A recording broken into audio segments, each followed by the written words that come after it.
سب سے پہلے عمران خان کی بہن علیمہ خان کا ایک سٹیٹمنٹ ہے اور یہ بڑا کرٹیکل سٹیٹمنٹ ہے، ارجنٹ سٹیٹمنٹ ہے۔ انہوں نے ہنگامی بنیادوں پہ ایک پیغام جاری کیا ہے اپنے سوشل میڈیا اکاؤنٹ کے اوپر۔ انہوں نے کہا it is critical and urgent that Imran Khan be examined and treated at a proper medical facility. Imran Khan صاحب کو فوری طور پہ جو ہے وہ ایک بہتر میڈیکل فیسلٹی کے اندر ان کا ٹریٹمنٹ کیا جائے، ان کو وہاں پہ ایگزامن کیا جائے۔ اور ہم نے ریکمنڈیشن دی ہے چیف جسٹس آف پاکستان کو کہ انہیں الشفا ہسپتال میں جو ہے وہ لے جایا جائے اسلام آباد میں، اور وہاں جو اسپیشلسٹ ڈاکٹر ہیں وہ ان کو چیک کریں۔ یہ ایکچولی انگریزی میں آپ کو ٹرانسلیٹ کر کے بتا رہا ہوں۔ اور ساتھ انہوں نے کہا کہ وہاں پہ جو سپرویژن ہے وہ ہونی چاہیے ان کے اپنے ذاتی جو فزیشنز ہیں، اور اس وقت ان کی فیملی کی پریزنس بھی وہاں پہ ہونی چاہیے۔ یہ مطالبہ انہوں نے ایک مرتبہ پھر دہرایا۔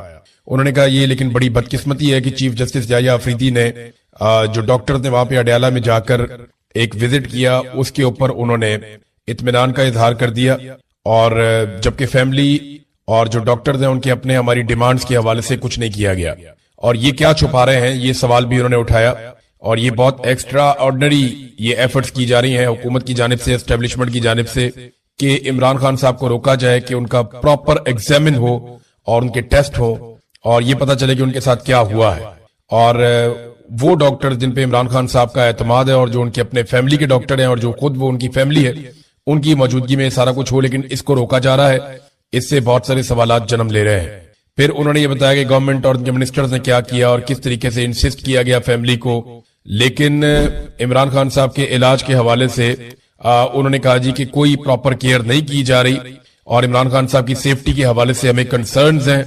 اور کافی ڈیٹیل کے اندر انہوں نے یہ لکھا۔ پھر جو پمس کے اندر ڈاکٹرز گئے، جو الشفا کے ڈاکٹرز گئے، اس کے بارے میں لکھا۔ پھر یہ بھی بتایا کہ وزراء جو ہے وہ گمراہ کن پروپیگنڈا کر رہے ہیں کہ فیملی نے عمران خان صاحب کے علاج کو رکوایا یا تاخیر کی، ایسا کچھ نہیں ہے، بلکہ ہمارے ساتھ دھوکہ کیا گیا اور ایک رپورٹ اور جمع کروا دی گئی۔ لیکن منگل والے دن 17 فروری کو عمران خان نے ایک میسج دیا جس میں بشرا بی بی اور ان کی جو بیٹی ہے وہ مل کر باہر آئی، اور انہوں نے آ کر بتایا کہ عمران خان صاحب مطمئن نہیں ہے جو ڈاکٹروں نے اسپتال میں وزٹ کیا اس سے۔ اور عمران خان صاحب نے پھر سے ڈیمانڈ بھی کی ہے کہ ڈاکٹر عاصم اور ڈاکٹر فیصل کو ان کی موجودگی میں میرا علاج کروایا جائے، ان سے میرا چیک اپ کروایا جائے۔ انہوں نے کہا ہم ریجیکٹ کرتے ہیں any medical report drawn up as a result of examination conducted in the absence of Imran Khan personal physicians and family members. ہم ایسی ہر میڈیکل رپورٹ کو مکمل طور پہ مسترد کرتے ہیں جو عمران خان صاحب کی فیملی اور ذاتی معالجین کی موجودگی کے بغیر بنائی گئی ہے۔ اور ساتھ انہوں نے آخر میں ایک مرتبہ پھر کیپٹل ورڈز کے اندر لکھا، اور urgency is of the utmost importance, کہ یہ بہت ہی اہم اور امپورٹنٹ معاملہ ہے اور اس کو فوری طور پہ ٹیکل کیا جانا چاہیے۔ اب یہ انہوں نے کس کو کہا؟ دیکھیں فیلڈ مارشل تو ان کی بات سن نہیں رہے، نہ کوئی اور دنیا میں ان کی بات سن رہا ہے۔